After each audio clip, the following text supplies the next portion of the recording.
Good afternoon, everyone. I'm Adrienne Tungate. I'm the Executive Director of Chicago Sister Cities International, and I hope that you all had a wonderful Thanksgiving despite the unusual year. We're thankful that you're joining us today on the kickoff of our Thank You for 60 week of programming. We're here to celebrate our 60th anniversary, and our mission is just as important now as it was then. We believe that the more that individuals know about each other and understand each other's similarities and differences, the more peaceful the world will be. We accomplish that through our partnerships with 29 sister cities around the world and through the efforts of more than 600 volunteers. We are the largest and most active sister city program in the United States, and our volunteers are citizen diplomats who are passionate about both Chicago and its sister cities, and they help drive our initiatives. Throughout the week, we'll be talking about the impact that we've made in different areas, from humanitarian initiatives, social services, community impact, and delegations, which have changed countless lives in incredible ways. I'm so inspired by the commitment of those that you'll hear from today, and thankful for all that they've done and will continue to do to make the world a better place. And I'm grateful that you're doing it through Sister Cities. I can say that for me personally, just being even peripherally involved in some of these initiatives have been life-changing and impactful for me. And I think for all those who are involved in it. So thank you for that. Anil. Thank you, Adrienne. We have a lot to cover today, so we'll just dive right in. Today, we are going to cover social services and humanitarian efforts. And today's event will be split into 3 parts: a welcome, a presentation, and then a quick trivia segment with a few questions related to the material in this presentation. So listen up, you can win a $25 e-gift card to any one of these wonderful A Taste of Sister Cities partner restaurants that serve delicious cuisine from our sister cities.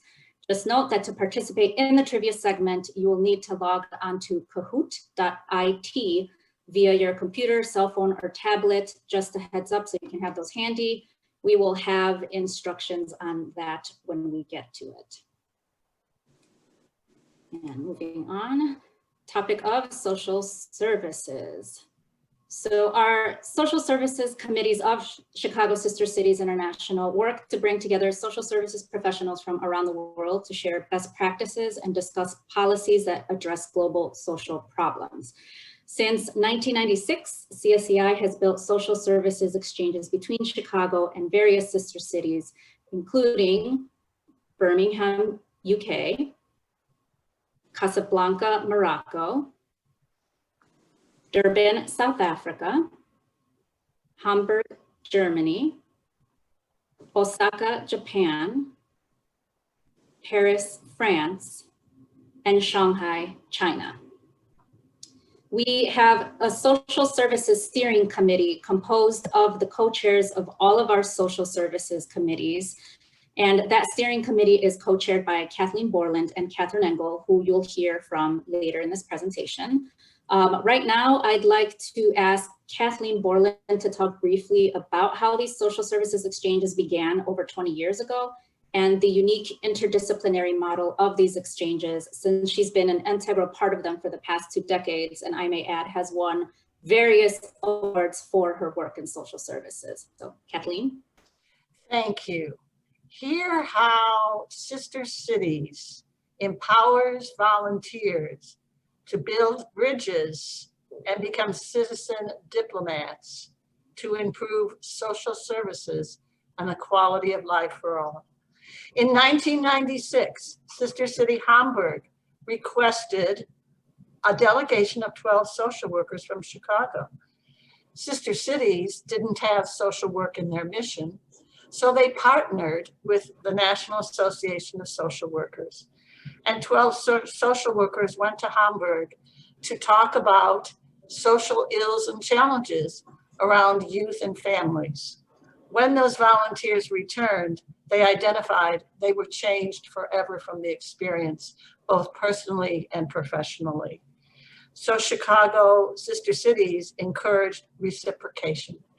In 1997, Chicago volunteers with Sister Cities hosted a delegation And that was so successful with Hamburg that Hamburg said, don't stop, we want to continue, we invite you next year, let's keep it going. And Chicago Sister Cities said, let's expand to other sister cities. So in 1999, a new sister city exchange started called the Tri-City Exchange, Hamburg, Chicago, and Birmingham, England. Those exchanges have continued to the present day. No other exchanges that we are aware of, like the social service exchanges, can be found anywhere in the United States. So when the Tri-City Exchange started, then the volunteers began to develop an exchange model to activate best practices and to bring those closest to working with social ills and challenges to begin to look at their own idea, belief systems, strategies, and improve their social service strategies in Chicago. By 2000, sister cities integrated social service exchanges into the mission and encouraged continued expansion. In 2001, the first exchange with Durban, South Africa, was hosted by Chicago. That exchange brought it not only to a European arena, but to an African arena, and the benefits continued. By 2007, sister cities invited that they wanted to expand the exchange as a sister cities initiative and to continue to expand to other sister cities and to add a new goal to the exchanges, and that was interdisciplinary, not just social workers, but doctors, lawyers, judges, psychologists, so that the delegates will be learning not only from each other's cultures, they will be learning from other professionals.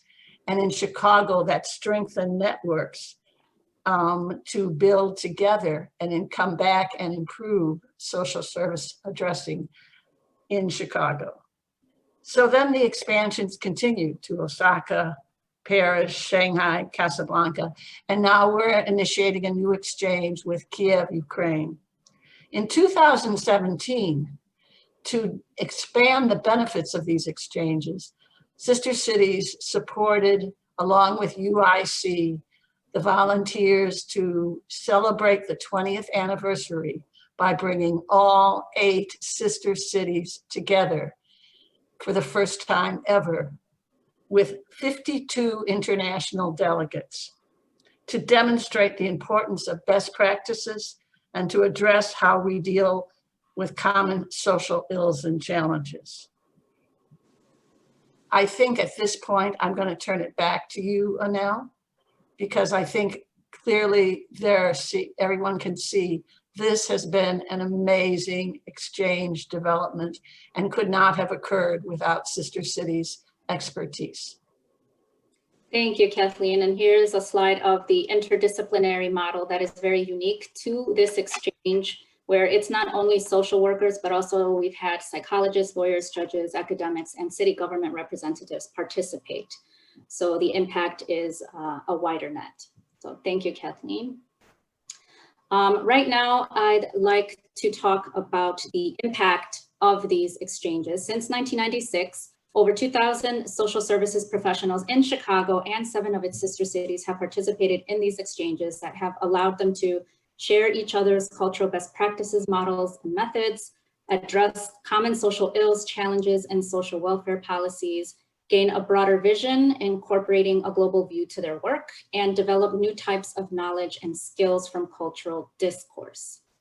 Some effects of these exchanges: a Chicago delegate initiated a policy change following his trip to Osaka, their approach at their youth residential facility that allows for more dynamic interaction between ages and genders to enhance functioning. Also, a South African delegate took home a foster care training program from Chicago and incorporated it into their Department of Social Welfare. A British delegate redesigned his citywide juvenile offender program. And a Chicago social worker began to incorporate a harm reduction model learned in Hamburg into her work with Chicago's homeless population. We could go on and on about the positive long-term effects that these exchanges have had. This is just the tip of the iceberg, but you can all get a sense of how impactful these exchanges are. And right now I'd like to ask Akane Kumagai, co-chair of the Osaka Social Services Committee, to give a firsthand testimonial of the power of these exchanges. Okay. Hi everyone, good afternoon. Thank you so much. Just wanted to introduce myself really quickly. My name's Akane. I'm a clinic team leader at the Core Center, which is an HIV and infectious diseases clinic, which is part of the Cook County Health System. And really the impact of the exchange as both a participant and host, really for me were life-changing. My sense of passion for social work was renewed through my trip to Osaka and through the site visits and connections that I made. It brought a lot of joy to my work, I feel, just being able to see the connections in social services between Osaka and Chicago. Also, one of the reasons for that joy, I think, was the commitment that I saw in the social service professionals in Osaka. And an approach that I took back to my daily work actually was to just integrate sort of small things like handwritten notes and personal touches, as well as remembering things like milestones and accomplishments, which was something that I think is sort of really ingrained in Japanese culture, but also something that I observed through my time in the exchange, both as a participant and as a host here in Chicago. And I'm also now more committed to seeing work around international exchange in the field of social work, and I hope to continue to participate and integrate that into my current work and future work as well. So I really thank all of the volunteers and staff that work for the social services exchanges in all of the countries, and especially Osaka. But it's a great experience, and I hope that as many people who work in social services can participate as possible. Thank you, everyone. Thank you so much, Akane. We appreciate your insight and all your efforts on the Osaka Social Services Committee. I'd like to talk about some examples of derivative projects that have developed as a result of these social services exchanges, and because of the connections made, these kind of side projects have emerged. We have had a judicial exchange between Chicago Circuit Court of Cook County and Paris' Circuit Court, a pen pal project between seniors in Japan and Chicago, a first of its kind MOU signed between the University of Illinois, UIC, and Paris's CASVP Social Action Center that has enabled UIC psychology students to intern over the summer in Paris's social services networks. This was spearheaded by Catherine Engel, co-chair of the Paris Social Services Committee and co-chair of the Social Services Steering Committee of CSEI. And most recently, Catherine was awarded a grant from the French Embassy that brings together 3 universities, 1 in Chicago and 2 in Paris, with 3 different disciplines to work together on COVID-19 best practices. I'd like to ask Catherine to say a few words about the grant to round out our social services presentation. Catherine?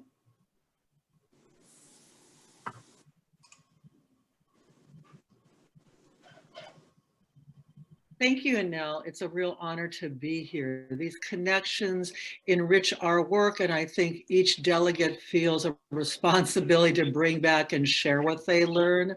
One way I did this was connecting with Paris right after the attacks.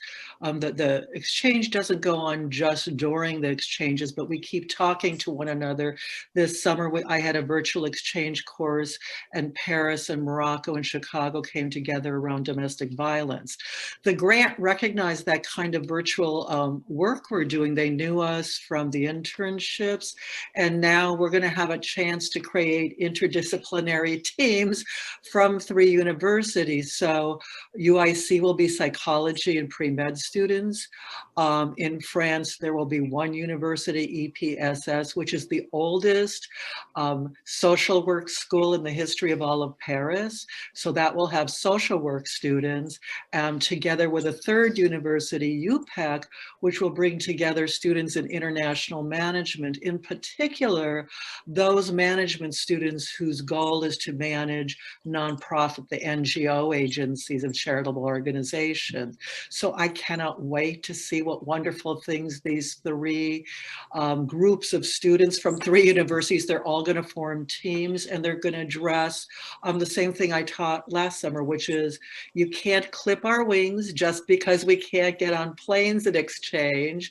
We're still going to address virtual social services, domestic violence, the response to child abuse, homelessness, everything we're doing together with management, social service, and psychology students working together virtually in their classrooms.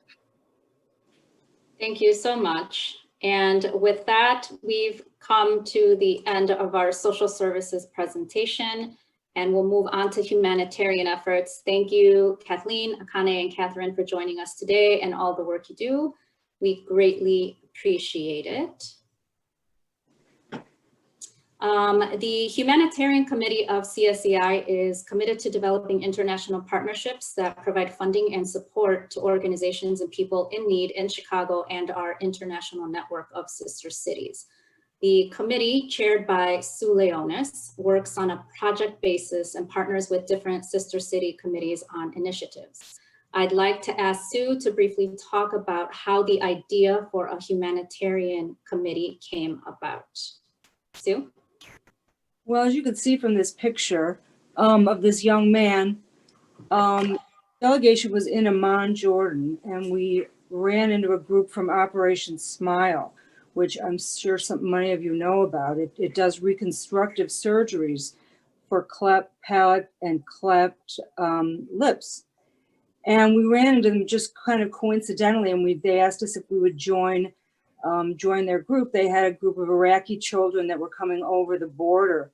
By the way, they were stopped twice by the Taliban to get to the hospital to get this work done.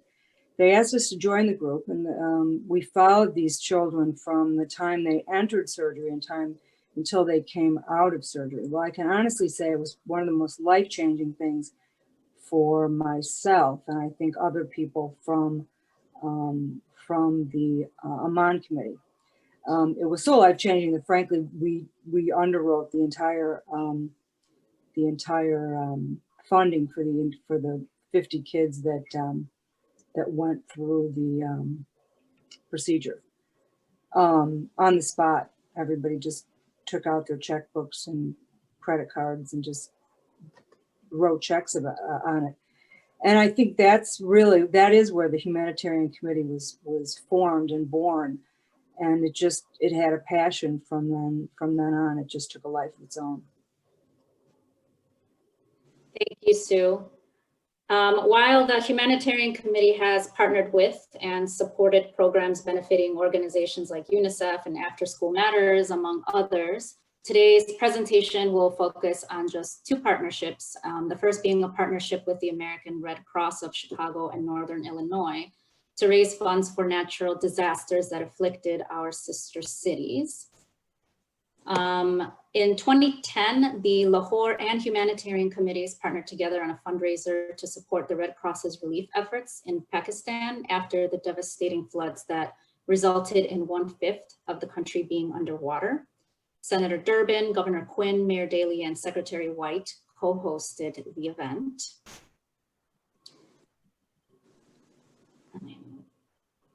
In 2011, the Osaka and Humanitarian Committees partnered together on a fundraiser to support the Red Cross's relief efforts in Japan after the 9.1 magnitude Great East Japan earthquake and tsunami, which is the largest earthquake to ever hit Japan.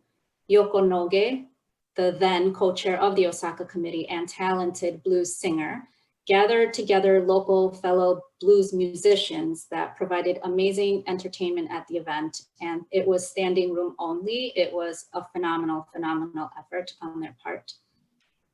In 2017, the Mexico City and Humanitarian Committees partnered together on a fundraiser to support the Red Cross's relief efforts in Mexico after the 7.1 magnitude earthquake, which happened on the exact day as the powerful 1985 earthquake. People were actually running earthquake drills across Mexico a couple of hours before this new earthquake hit. In addition to business and civic leaders in the community, elected officials joined to lend their support, including the Consul General of Mexico, our very own Andy Zapp, who at that point was Deputy Mayor of Chicago, as well as many aldermen and city and state representatives. In terms of the impact of these fundraisers, together they raised $100,000 for the American Red Cross, which is a phenomenal achievement. These fundraisers also helped to create awareness of not only the disasters, but also of the need for support. They did provide an opportunity for cross-committee support. Many different sister city committees came forward to provide support in any way they could. And lastly, these events brought communities together in the spirit of helping their fellow human beings. This partnership with the American Red Cross is a great example of citizen diplomacy at its finest, with CSEI volunteers making a difference in their sister city communities. The second partnership we'd like to talk about is the partnership with Beltone Electronics, a Chicagoland-based hearing aid company. The partnership between CSEI and Beltone began in 2007, spearheaded by Sue, and led to 5 separate donations to 3 of our sister cities, totaling just over $1 million in hearing aids, software, and training. This is such a significant partnership. And before we get into the slides about the specific donations, I'm going to ask Sue to tell you the story of how this partnership came about, because it really is a great story. Sue? Well, it's a great story because it's no story, in the sense of we again when we were touring a hospital in Jordan, we found out that one of the greatest needs is hearing aids for kids that had cancer. And so we came home and we looked and we looked and we looked and we said, does Illinois have any hearing aid companies? And lo and behold, there was a hearing aid company in Glenview, Illinois. And I picked up the phone and I called the CEO and I explained what we were looking for. Can you imagine the CEO picked up the phone himself or took my call himself? Who does he know who Sue Leonis is? And he took the call himself and he said, absolutely, we'd be happy to donate. It turned out to be over $200,000 worth of hearing aids. And that relationship has continued since 2007. And again, as Anel said, it's over $1 million worth of donations. And I don't see it ending anytime soon. At least I hope not. We've had such phenomenal staff support from Anel and from Adrian on these contributions that I really think that they are a big part of the reason that relationship has continued, is because of the commitment from Sister City staff, particularly Adrian and Anel. I'm sad to see that Julie Stagliano came off the call. And I think, Marcelino, are you still there? Well, Marcelino Garcia was on the call as well. And 2 of the sister cities that were very, very active in recruiting donation of hearing aids was Casablanca and Bogota, where Bogota had 2 separate donations of $200,000 apiece. And the delegation went out. I was hoping they could talk, and now you'll talk about one, I'll talk about another, but For sure. they were such phenomenal and had such an impact. The U.S. Embassy supported it. The ambassador was there. The entire business community from Bogota was there. Anybody that frankly was involved with anything with kids, I think was there. It was a huge success for not only sister cities, but I think for the United States American community in Colombia itself. When we were there, I was not in Morocco, so I don't really know how that went, except that it was a huge success. I wish Julie was still on the call so she could really talk about it, but I know you guys certainly can talk about that. I could talk about Amman. We had the support of Queen Rania, where she accepted the donation. Oh, here we go. Good. We had, as you can see from the pictures, Queen Rania is somewhere. Where is she? She was the second donation, yeah. Okay, so she was the second donation. So Queen Rania, who was here with, well, you can see Sam Scott, you can see CEO of Beltone, Nora Daly, Queen Rania, Mayor Daly, myself, and Gita Condit. Mayor Daly, of course, was just fawning all over Queen Rania, as was every man in the room, because she is as beautiful as you might think that she is. But she came to Chicago to accept that donation. It was such a huge deal to the people of Amman. And that was the second donation that they received. The first donation was received by, as you can see here, two members of the royal family, Princess Dina and Princess Rita, again, where they came to Chicago to accept the donation.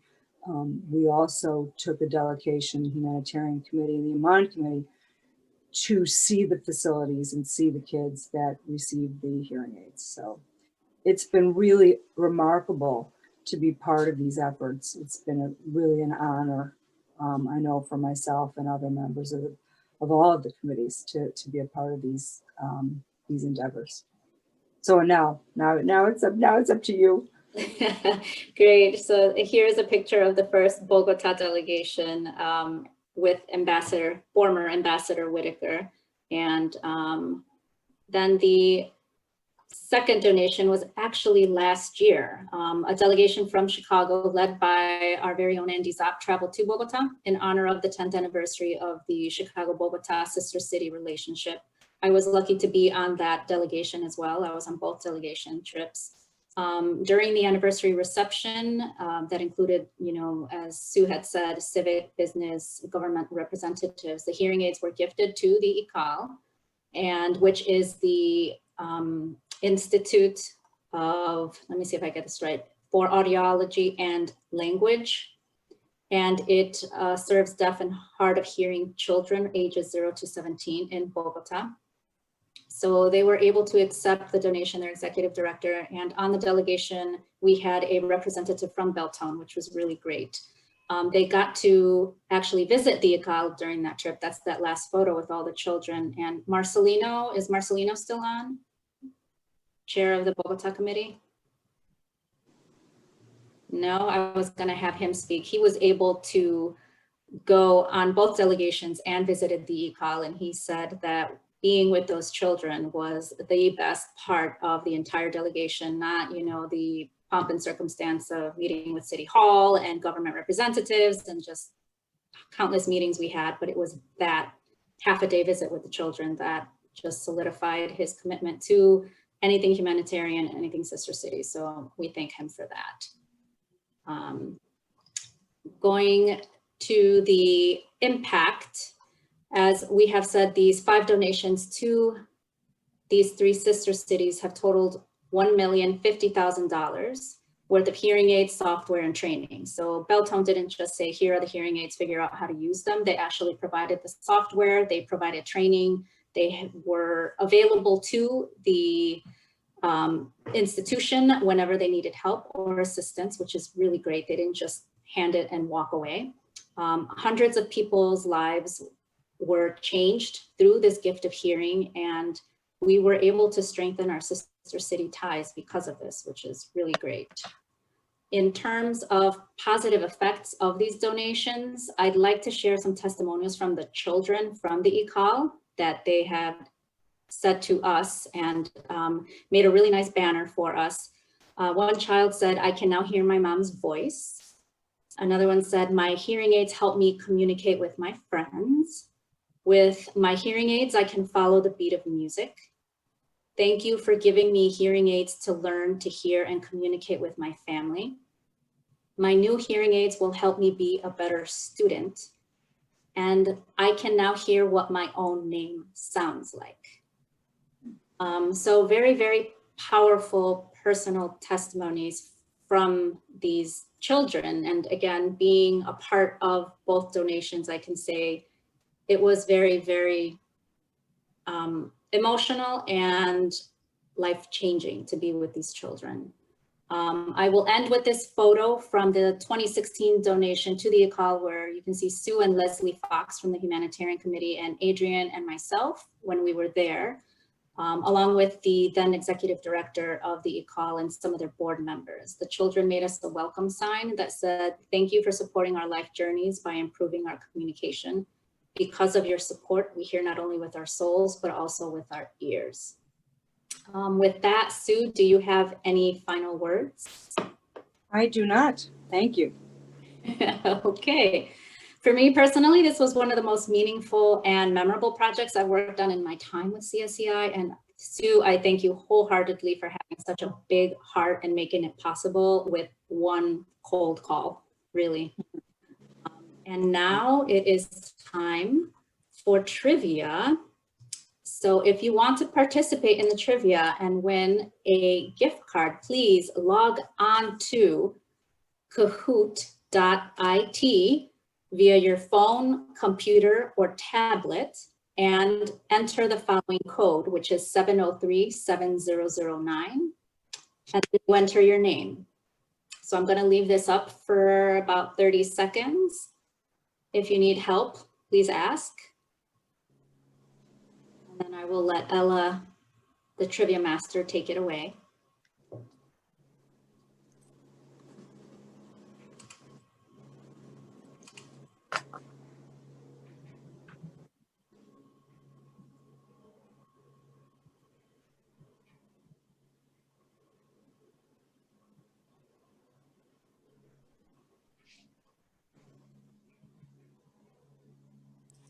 And this is for a chance to win a gift certificate to a restaurant of your choice within our Taste of Sister Cities.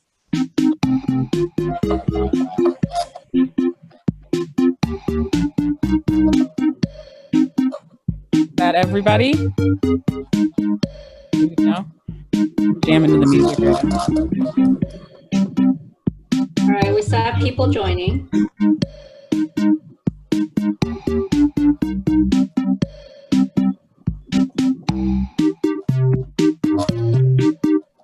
Anyone else before we start? Okay. I'm gonna hit start. Here we go.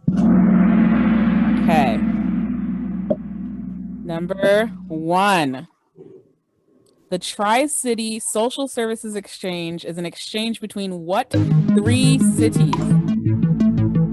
3 cities. Also, you get more points for answering faster.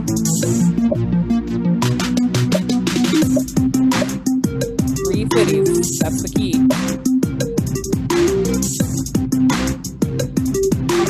Music is really, all right. We're paying attention. So yes, the 3 are Chicago, Birmingham, and Hamburg. Those are our 3 Tri-City Social Services Exchange committees. Next question, after we add up the scores. Okay, Chris Carmago. Chris is new to the China committee, so very glad that you're doing well so far. And we have Chris B, Catherine, Andy, and Kat. That's our top 5 for right now. Okay, next question. Since 1996, over how many social services professionals in Chicago and abroad have participated in our exchanges?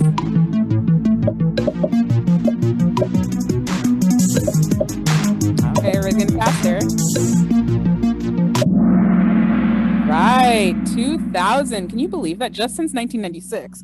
And we've been around for 60 years. So that's a lot of people that have definitely been able to participate in our exchanges. Let's see who's on the leaderboard still. Oh, Chris. We love a new member being at the top. This is great. And I think this is Kathleen, or is this Catherine? I'm not sure. Kath, Andy, Lily, and David from Paris. All right. Next question. How many sister city committees have partnered with the American Red Cross in the last decade? The last decade, so just the past 10 years, not overall.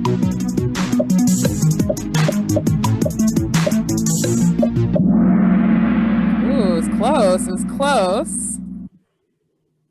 Let's see. Wow. Okay. It's getting down to the wire here. We have one more question. Next, the CSEI Belltone partnership led to 5 separate hearing aid donations to how many of our sister cities? 5 separate hearing aid donations to how many of our sister cities? Yes, the correct answer is 3. That was a trick question because we had 5 in there, but who do we have in third place? Andy Titleman, yay! And in second place, Kath. Still not sure it's Kathleen or Catherine yet. And in first place,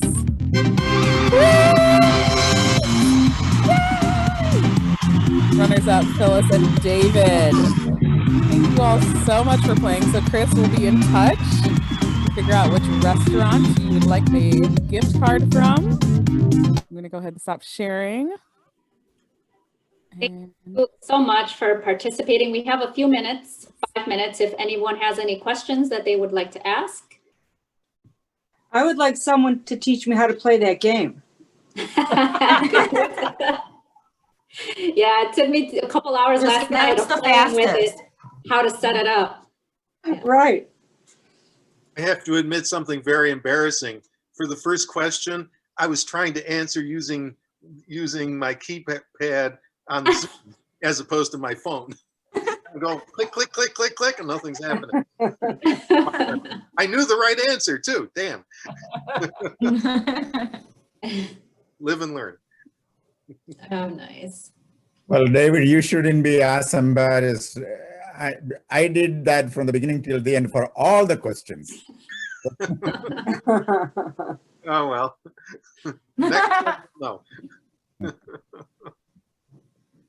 Oh, Andy's Yeah, saying could be possible great. use for virtual delegations. Most definitely, Andy, for any committee delegations that you do virtual, it is a lot of fun. Engaging, breaks things up a little. There's no other questions.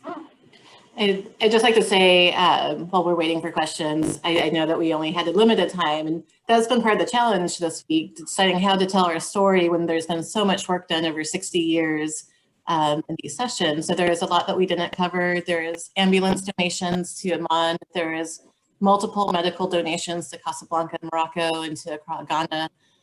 So we just wanted to highlight some of the very special stories here, but it's no means encompasses all of our work. But just hearing these is really incredible.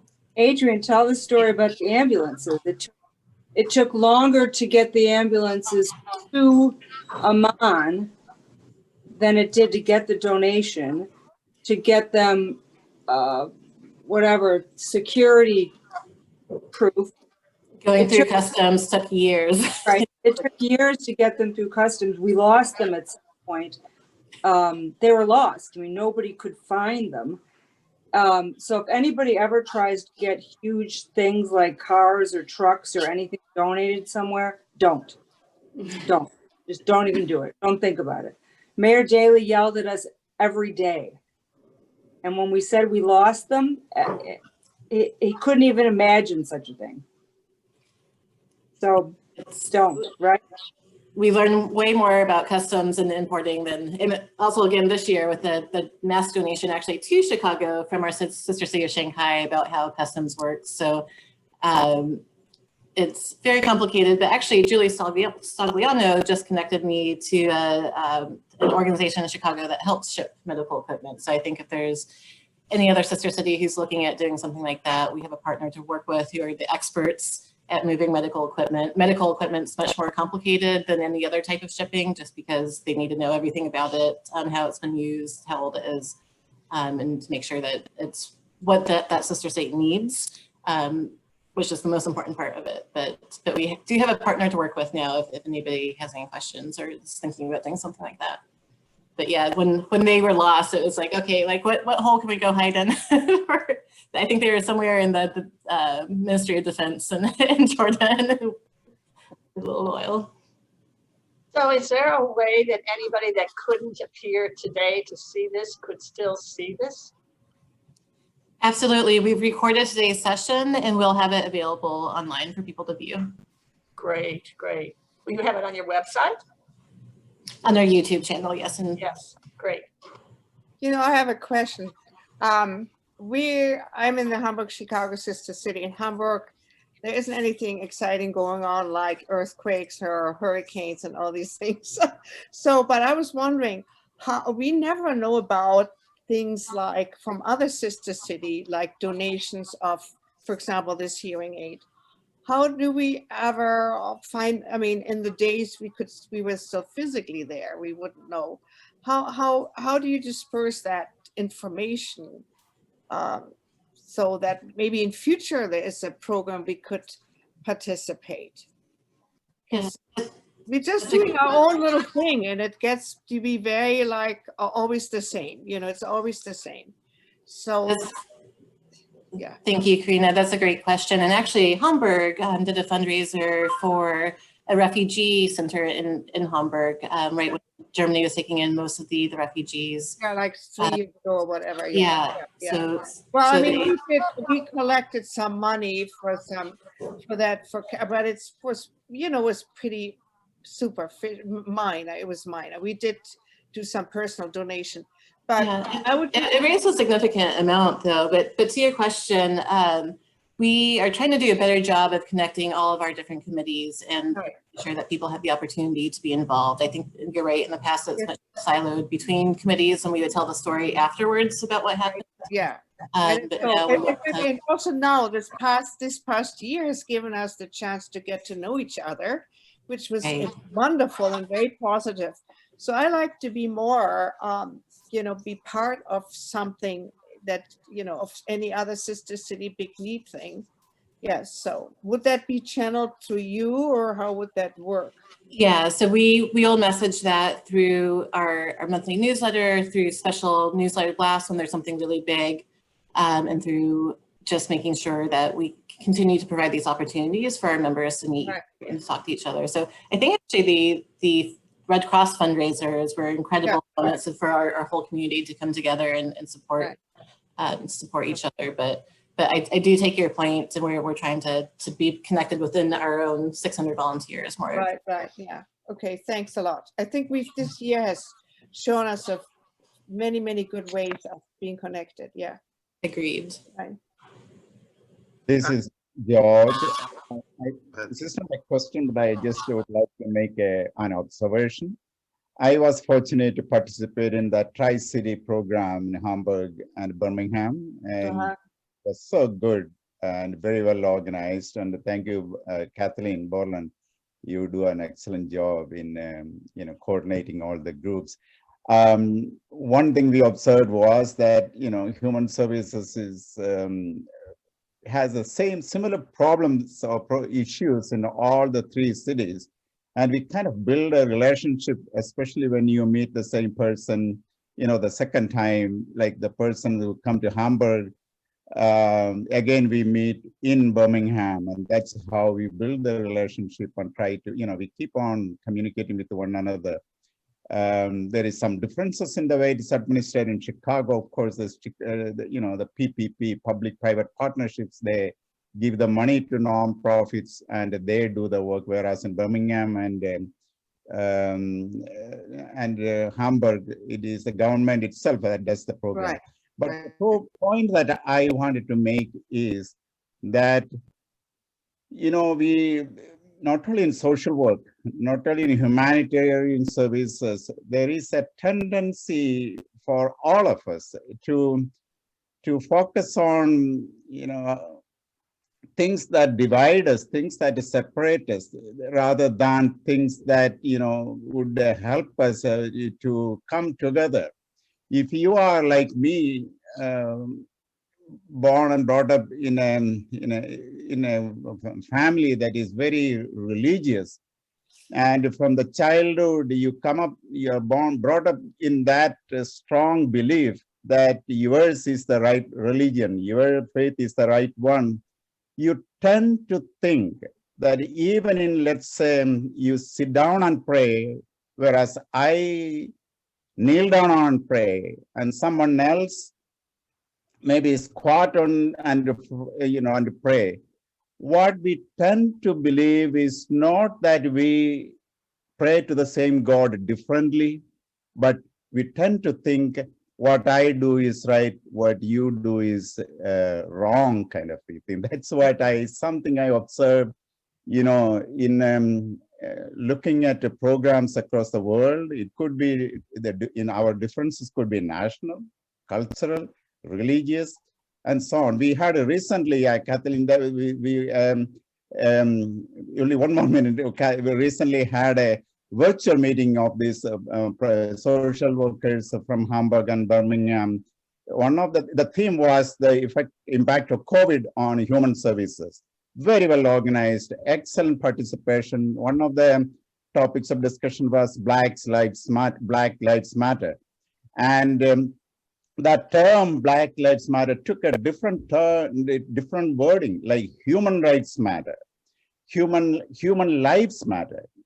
Right. So those three, words, for example, showed that how we are all alike rather than different, and we face similar problems across the globe. So I just want to make that observation. Thank you. Marcelino, you're back on. You got 2 shout outs today, one from myself and one from Anel. So you should be congratulated because I see you're back. He's very busy. Regular job at Cook County Health, and then he's commissioner, and so he's probably on listening but working at the same time. Thank you so much, everyone, for joining us today. I will remind you that tomorrow, again, same bat time, same bat channel, 4 o'clock, we will be talking about delegations, and Jess Blinn on our staff will be leading that discussion. Adrian, any parting words? Yeah, thank you again for today's presenters. Like Nell said and I said earlier, the initiatives that we talked about today have been some of the most meaningful and personally moving ones to me. So thank you for sharing it with the group. And we do have a couple of new people who've joined us today. If you're interested in joining us and being a committee member, please feel free to reach out to myself or to Anel. We're happy to get you started with us. So we hope to see you all for the rest of the week. Thank you so much. Thank you. Bravo. Bravo to social services.